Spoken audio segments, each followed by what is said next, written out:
O meu foco da vez é o pendente atlântico. E o que eu mais gosto nele é que ele tem um desenho bem limpo e uma presença marcante, sem competir com os outros elementos do projeto. Aqui a gente escolheu o acabamento marrom justamente para conversar com as esquadrias e trazer unidade para toda a área gourmet.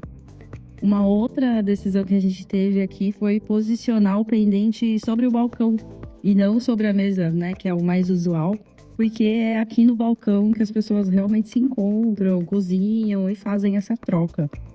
Eu acho que o pendente ajuda a valorizar esse espaço de convivência e entrega exatamente o equilíbrio que eu busco entre funcionalidade e estética.